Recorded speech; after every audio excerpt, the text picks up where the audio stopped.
Your Excellency, Dr. William Samoei Ruto, the President and Commander-in-Chief of the Kenyan Defense Forces, Your Excellency, Professor Kindiki, the Deputy President, I recognize all other distinguished guests this morning and aligned on the protocols already established. Good morning, everybody.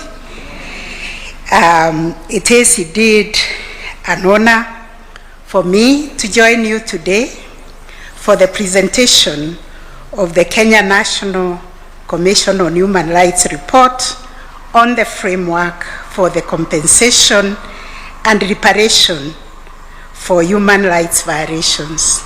I stand here on behalf of the Judiciary and also the National Council on the Administration of Justice.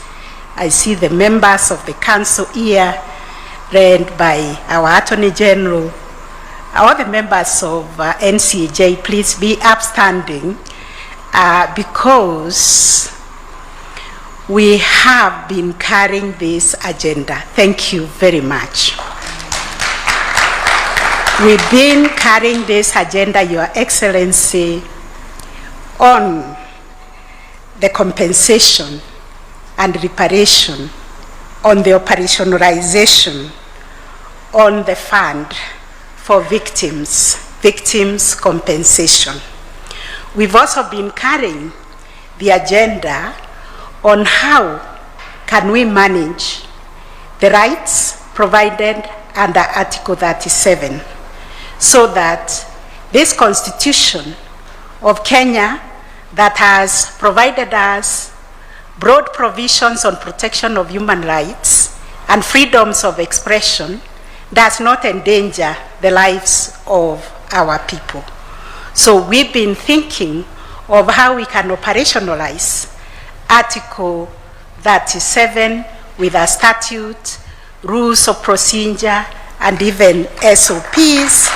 And today we are happy that those two very burdensome agendas have been taken from NCAJ, but we will work with the Kenya Human Rights Commission, and we will work with the body led by my brother, Professor Makau, to see to it that we protect and we promote the human rights of Kenyans. So, Your Excellency, today's event comes at a particularly important moment in our constitutional journey, where we are actually implementing the rights that are guaranteed to our people.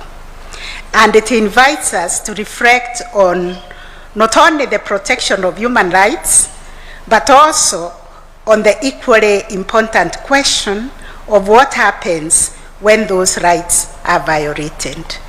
And I agree with all the speakers who have spoken that when you go out to exercise your constitutional rights, your life cannot be endangered. And because at NCAJ, we are duty bearers, all of us, and we've been interrogating this subject, Your Excellency, and we've been able to establish that we have peaceful demonstrations in this country that we can draw experiences from. I'm not a football fan, so I don't know about Arsenal, but I know doctors demonstrate and they do so peacefully. I know teachers demonstrate and they do so peacefully. Even lawyers. In fact, I was whispering to Honorable Junet, he started in 2000. I started demonstrations in 1989 when we were demonstrating for the repeal of Section 2A of our Constitution. So the Constitution that we are building and breathing life to today is a charter that was fought with the blood, that was fought with the demonstrations, and therefore today is a big celebration that our Constitution is truly transformative, and it is recognizing the rights of those who have given their lives to it. The Bill of Rights, Your Excellency, affirms that every person is entitled to the full enjoyment of fundamental rights and freedoms. It also places a corresponding obligation to all state organs and public institutions to respect, protect, and fulfill those rights.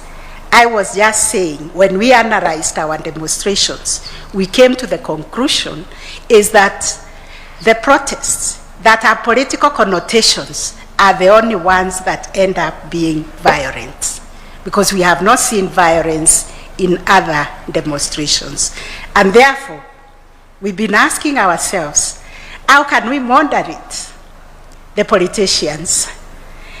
There are not many, Your Excellency. There are only 1,000, I think, the MCAs, the MPs, and everybody. But how can they make our lives unbearable when they have an issue and they cannot sort it in Parliament, they cannot sort it in the county assemblies, they bring them all over the place to disrupt the lives of other Kenyans. So I thank my sister Clarence and the entire Kenya National Human Rights Commission for coming up with a very concise report that guides us on how to create an harmonious society whereby we seek apology when we have gone wrong, when we bring everybody at the table to see how we can walk this journey together. Because both our Constitution, the international human rights law, recognize that the right to a remedy is itself a fundamental right.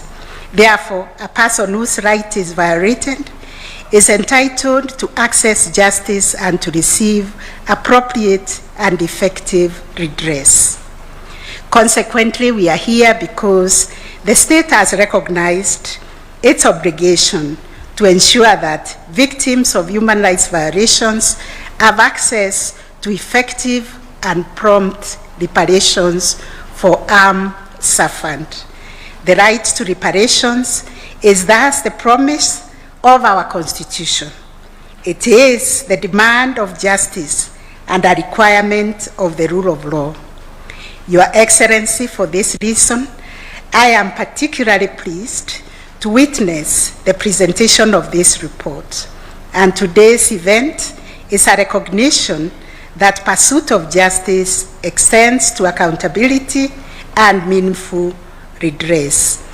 As the institution constitutionally entrusted with the interpretation and protection of our Constitution and the enforcement of fundamental rights, the judiciary remains steadfast in our commitment to ensuring that constitutional guarantees are not just aspirational promises, but lived realities for all Kenyans. Just like justice is a lived reality, so is our Constitution a lived reality.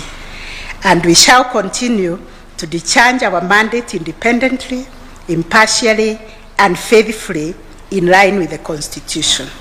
Importantly, we remain committed to contribute to the broader national effort of strengthening constitutionalism, accountability, and the rule of law. And as I conclude, allow me, Your Excellency, to once again commend the Kenya National Commission on Human Rights and thank you, Your Excellency, for convening this occasion. May this report serve as an important step towards strengthening our collective commitment to justice, accountability, and the protection of human rights for all Kenyans. I thank you all, and God bless this great nation. Thank you.